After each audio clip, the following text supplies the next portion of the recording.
مولاي صل وسلم دائما أبدا على حبيبك خير الخلق كلهم. مولاي صل وسلم دائما أبدا على حبيبك خير الخلق كلهم. يا نبي سلام عليك، يا رسول سلام عليك، يا Bismillah wa ala millati Rasulillah sallallahu alaihi wasallam. Assalamualaikum warahmatullahi wabarakatuh. Hamdan wa syukran lillah wa salatu wassalamu ala Rasulillah wa ba'd. Alhamdulillah, dalam kesempatan pagi yang berkah ini kita akan memulai pembelajaran fikih perdana kita via daring. Mudah-mudahan pembelajaran via daring ini tidak menghalangi kita untuk tetap semangat dan terus semangat dalam belajar sampai saatnya nanti adik-adik kembali ke pondok tercinta dengan pembelajaran secara formal dan normal sebagaimana mestinya. Namun sebelumnya, kaifa halukum adik-adik sekalian? Alhamdulillah sehat ya, insyaallah. Antum adalah pemuda masa kini. 5, 10, 15 tahun yang akan datang, kalian adalah pemimpin masa depan, insyaallah. Sebuah nasihat bijak mengatakan, perkataan adalah tawanan kita. Ketika sudah keluar dari mulut kita, maka kita yang jadi tawanannya. Maka pastikanlah diri kita, apa yang keluar dari mulut kita, apa yang kita ucapkan adalah sebuah kebaikan, adalah suatu kebaikan untuk diri kita dan orang lain. Nah, sebagaimana kebiasaan baik atau kultur baik yang ada di pondok kita, ketika pembelajaran akan dimulai, maka ustadz dan tentunya para ustadz lain akan memberikan nasihat, motivasi, semangat sebagai pendahuluan sebelum belajar. Maka dalam kesempatan pagi yang berkah ini, nasihat ustadz adalah siapkan diri adik-adik untuk berjihad melawan kebodohan. Dalam arti kata, belajarlah dan terus belajar. Karena orang yang berilmu di zaman ini langka, sedangkan orang yang merasa berilmu tersebar di mana-mana. Adik-adik santri sekalian, masih tentang ilmu. Perhatikan kalimat di bawah ini. Al-Imam Ibnu Al-Mubarak, beliau adalah seorang ulama salaf, ulama terdahulu. Beliau ahli fikih dan hadis. Ia juga petarung sejati di medan jihad. Dikisahkan 6 kafir Romawi tewas di tangannya saat perang tanding 1 lawan 1. Apa yang dikatakan beliau? Seseorang masih dikatakan berilmu selama masih menuntut ilmu. Namun jika ia menyangka telah berilmu, maka ia telah menjadi bodoh. Ibnu Al-Mubarak rahimahumullah. Yang perlu dipahami oleh adik-adik sekalian, bahwa salah satu adab terhadap ilmu, bahwa ilmu itu didatangi. Para ulama menjelaskan, al-ilmu yu'ta wa la ya'ti. Bahwa ilmu agama itu didatangi, bukan ilmu yang mendatangi. Oleh karena itu, dalam kesempatan pagi hari ini, Ustadz mengingatkan, Ustadz menasihatkan kepada Ustadz sendiri dan tentunya buat adik-adik sekalian, bahwa salah satu bentuk adik-adik beradab terhadap ilmu, bahwa salah satu kesungguhan dan keikhlasan adik-adik terhadap ilmu, dan tentunya para ustadz sudah mengingatkan di dalam grup bahwa pembelajaran akan dimulai beberapa saat lagi, maka menyiapkan diri untuk hadir tepat waktu dan berpakaian dengan rapi tentunya. Hatta adik-adik sekalipun masih ada di rumah. Pembelajaran via daring masa pandemi COVID-19, pelajaran fikih kelas 1 Ulyah Ma'had Tahfidzul Quran Ahlus Suffah bersama Ahmad Wahidin.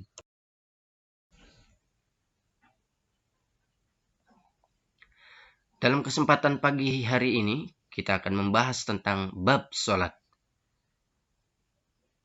Di bab sholat ini materi pertama berkenaan dengan hukum sholat, hikmah sholat, dan keutamaan sholat itu sendiri. Namun dalam kesempatan pagi yang berkah ini, dengan keterbatasan waktu yang ada, maka Ustadz akan menyampaikan 2 poin dari materi pertama ini. Yang pertama, hukum sholat. Yang kedua, hikmah sholat itu sendiri. Nah, poin A, hukum sholat. Apa hukum sholat? Sholat adalah kewajiban dari Allah atas setiap orang beriman. Hal ini ditegaskan dalam Quran Surat An-Nisa ayat 103. Adik-adik bisa silakan buka Qurannya dan perhatikan. Insyaallah Ustadz akan bacakan. A'udzu billahi minasy syaithanir rajim. فَإِذَا قَضَيْتُمُ الصَّلَاةَ فَاذْكُرُوا اللَّهَ قِيَامًا وَقُعُودًا وَعَلَى جُنُوبِكُمْ فَإِذَا اطْمَأْنَنْتُمْ فَأَقِيمُوا الصَّلَاةَ إِنَّ الصَّلَاةَ كَانَتْ عَلَى الْمُؤْمِنِينَ كِتَابًا مَوْقُوتًا.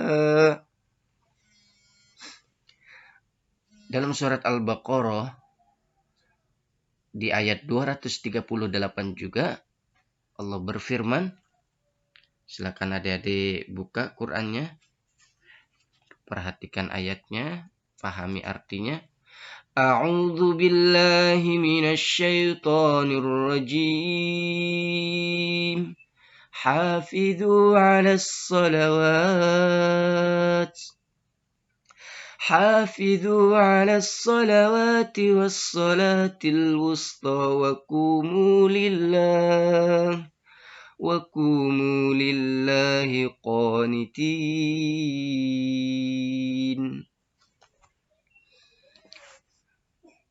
Dan sabda Nabi Shallallahu Alaihi Wasallam yang artinya, Islam didirikan di atas 5 tiang, yaitu bersaksi bahwa sesungguhnya tidak ada sesembahan yang berhak diibadahi selain Allah.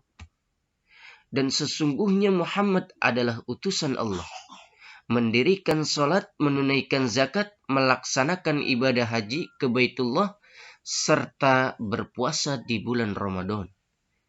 Hadis riwayat Imam Al-Bukhari. Poin B, hikmah salat. Apa hikmah salat? Di antara hikmahnya adalah untuk mensucikan jiwa dan menyebabkan seseorang atau seorang hamba merasa senang bermunajat kepada Allah di dunia dan berdekatan dengannya di akhirat. Dalam Quran surat Al-Ankabut ayat 45 diterangkan bahwa, silakan adik-adik perhatikan, surat Al-Ankabut ayat 45, Ustaz bacakan. A'udzu billahi minasy syaithanir rajim. Utlu ma uhiya ilaik. Utlu ma uhiya ilaika minal kitab. أتل ما أوحي إليك من الكتاب وأقم الصلاة إن الصلاة تنهى عن الفحشاء والمنكر ولذكر الله أكبر والله يعلم ما تصنعون. Adik-adik nanti beberapa ayat yang sudah Ustaz bacakan, dihafalkan ya, kemudian dipahami artinya, dan insyaallah pertemuan yang akan datang sebelum pembelajaran dimulai, Ustaz tunggu 1 atau 2 jam sebelumnya untuk bisa menyetorkan lewat WA ya, berupa voice note atau berupa video ya, dengan jujur tentunya.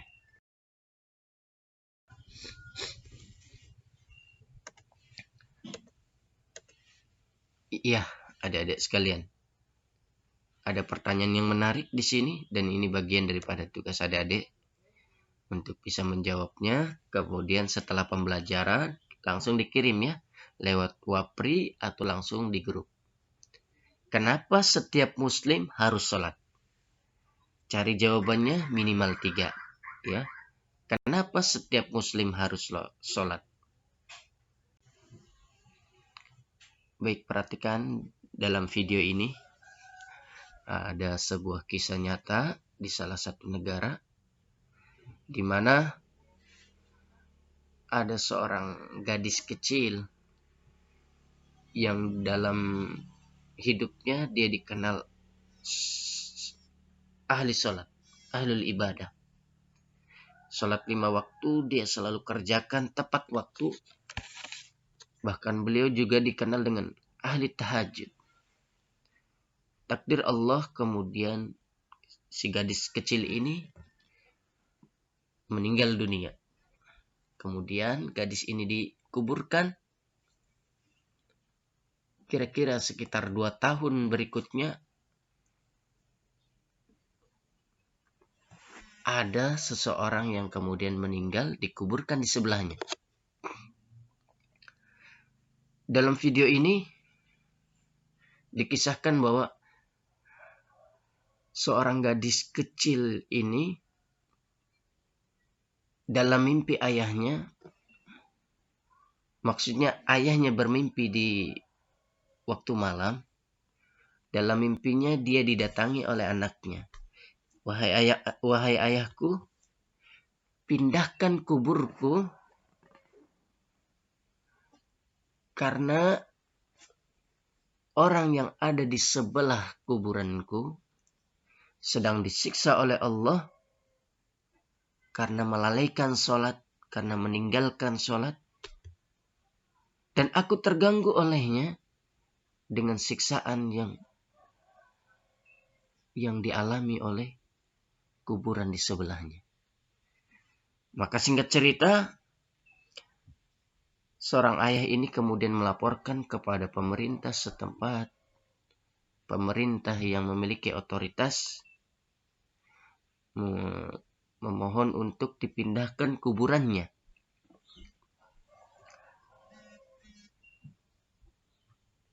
Subhanallah, Masya Allah, kekuasaan Allah.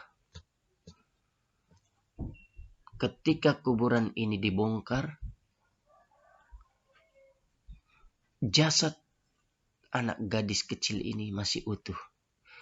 Wajahnya berseri-seri, seakan-akan dia tidak tidur. Dia tidak meninggal. Dia hanya tidur terlelap, nyenyak.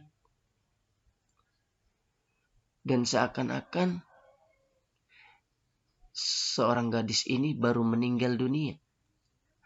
Padahal dalam kisahnya dia meninggal 2 tahun yang lalu.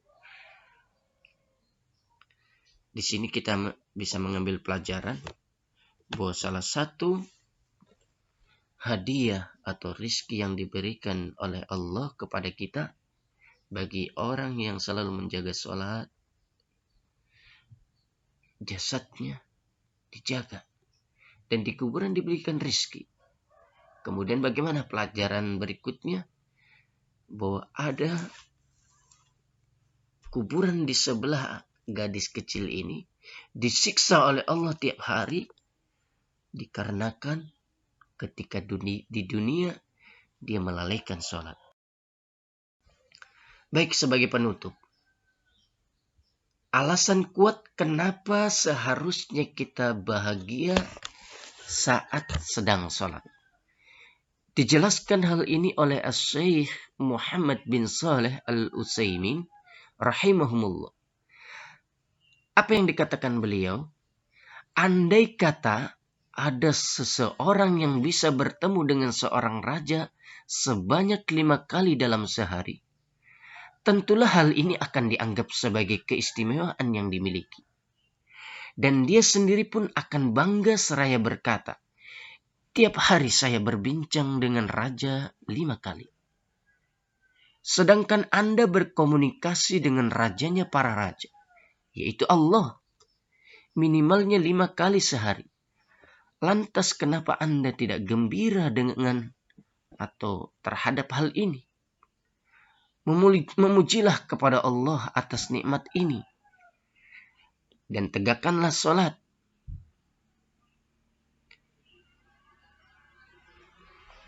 Perkataan ini beliau tuangkan dalam kitab Syarah Riyadhus Shalihin. Adik-adik silakan bisa dibuka bukunya. Mungkin ada di perpustakaan kita atau di perpustakaan di tempat lain. Sampai di sini, apabila adik-adik ada pertanyaan, silakan langsung menghubungi via WA ya, tentunya baik melalui Wapri atau langsung di grup. Dari Ustadz cukup sekian, mohon maaf atas segala kekurangan. Jazakumullah khairan jaza. Barakallahu fikum. Assalamualaikum warahmatullahi wabarakatuh.